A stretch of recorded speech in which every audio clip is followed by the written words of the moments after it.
الله معكم أحبائي. آخر تطورات الحرب بين روسيا وأوكرانيا حتى مساء 28 من يوليو. الجيش الروسي يواصل التقدم في جبهات مختلفة. اليوم لدينا تقدم في 6 اتجاهات للجيش الروسي: في قسطنطينيفكا داخل المدينة، في جبهات أخرى في اتجاهات كراماتورسك، في جبهات خاركيف على اختلافها، وأماكن إضافية. ما الذي حصل؟ أين هناك أيضا اختراقات؟ أين هناك محاولات للضغط؟ هذه كلها تفاصيل سنتحدث عنها. قبل ذلك، قبل أن أبدأ، هناك فيديو نشرته ظهرا حول موضوع أوكرانيا وإيران. أتمنى من الجميع عند الانتهاء من مشاهدة هذا الفيديو الدخول للفيديو إلى القناة ومشاهدته. لا تفوتوا أي فيديو، جميع المسائل هامة. ولنبدأ الآن مباشرة بمدينة قسطنطينيفكا، حيث الوحدات الروسية تمكنت من التقدم والسيطرة على الضاحية السكنية الموجودة هنا بشكل كامل وعلى محيطها. كما تلاحظون، فرض الجيش الروسي سيطرته على كامل هذه المنطقة باللون الزهري.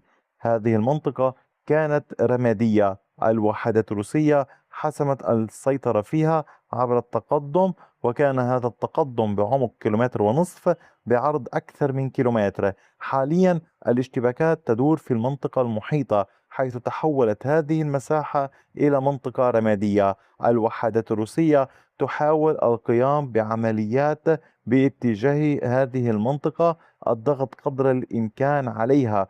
ويتزامن كل هذا مع محاولات للوحدات الروسية لمواصلة التقدم في هذا الاتجاه. يعني العمليات ليست باتجاه واحد. ماذا تبقى من مدينة قسطنطينيفكا تحت السيطرة الأوكرانية؟ كما تلاحظون، تبقى هذا الجزء تحت السيطرة الأوكرانية. تحاول القوات الروسية التقدم على طول المنطقة هنا والدخول إلى هذه المواقع والسيطرة عليها. العمليات يعني للوحدات الروسية مستمرة ولا تتوقف. الأوكران متمركزون ويحاولون قدر الإمكان منع الجيش الروسي من الاقتراب، ويضغطون في اتجاهات مختلفة. أما على صعيد العمليات نحو كراماتورسك، ولكن قبل أن ننتقل لكراماتورسك، هناك تقدم في اتجاه دريشكيفكا. الجيش الروسي حسن مواقعه في هذه المنطقة على طول الطريق المؤدي إلى دريشكيفكا. كما تلاحظون، هذه هي المدينة، هذا هو التقدم. الوحدات الروسية سيطرت على هذه المنطقة هنا باللون الزهري كما تشاهدون. نتحدث عن تقدم للوحدات الروسية بعمق الكيلومتر بامتداد 1.68 كيلومترا. الأوكران يعني يحاولون قدر الإمكان منع الجيش الروسي كان من تخطي أسنان التنين.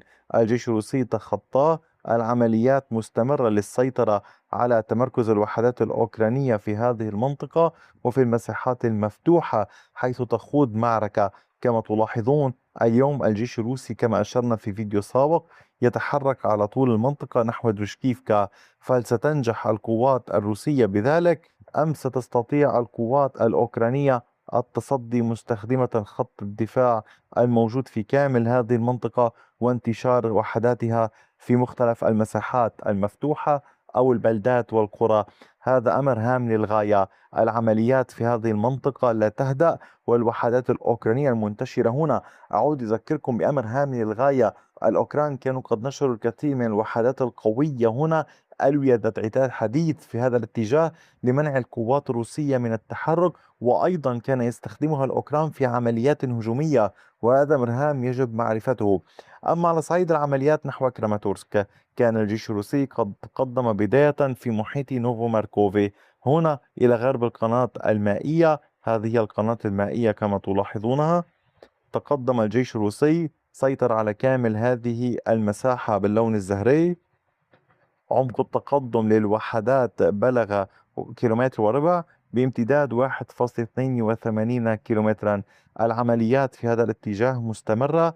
الوحدات الروسية تحاول قدر الإمكان التقدم وسط هذه الشبكة المعقدة من التحصينات والأنفاق على اختلافها، سواء أسلاك شائكة، خنادق مضادة للدبابات، وسط انتشار المواقع الأوكرانية، نقاط دفاعية.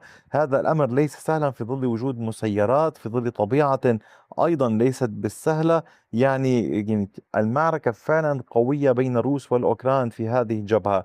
وإلى الشمال كانت القوات الروسية أيضا قد حسنت من نقاط سيطرتها. فبعد التقدم الذي أحرزوه صباح اليوم في هذا الاتجاه هنا، واصل الجيش الروسي التقدم، فسيطروا على كامل هذه المساحة مع ساعات المساء.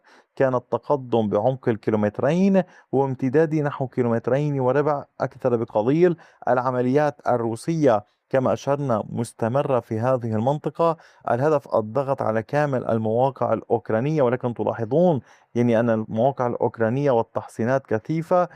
هدف الوحدات الروسية على ما يبدو ربط مناطق السيطرة ببعضها البعض لتصبح كامل هذه المنطقة تحت سيطرتهم، والتوجه نحو الأمام.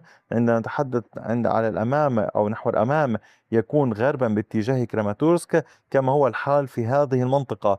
يعني اليوم بصورة أكبر الجيش الروسي يبحث عن تقدم على طول المنطقة هنا، يتقدم من خلاله نحو ميكولييفكا للسيطرة عليها، ثم لاحقا باتجاه سلافيانسك وكراماتورسك مع تنفيذ عمليات كما تشاهدون باتجاه درشكيفكا. وبالتالي هي ثلاث مدن موجودة في المنطقة هنا، مع محاولة استكمال السيطرة على مدينة كوستانتينيفكا، دون أن ننسى انتشار عشرات البلدات والقرى. وبالتالي المهمة ليست سهلة. أما فيما يتعلق بليمن فالاشتباكات متواصلة، ولكن دون أي تغيير في خريطة السيطرة. والآن ننتقل نحو جبهات خاركيف. أولا في جبهة بوروفا، الجيش الروسي كان قد فرض سيطرته على هذه المنطقة هنا في محيط نوفوبلاتونيفكا. التقدم الروسي في هذا الاتجاه كان بعمق تقريبي نحو 2.35 كيلومتر، بعرض 1.81 كيلومتر. الوحدات الروسية تتحرك في منطقة الغابات هنا في محاولة للسيطرة على هذه المنطقة ووصول النهر والضغط أيضا في هذا الاتجاه نحو البلدة. الجيش الأوكراني يتمركز في البلدة وفي محيطها ويحاول الدفاع قدر الإمكان.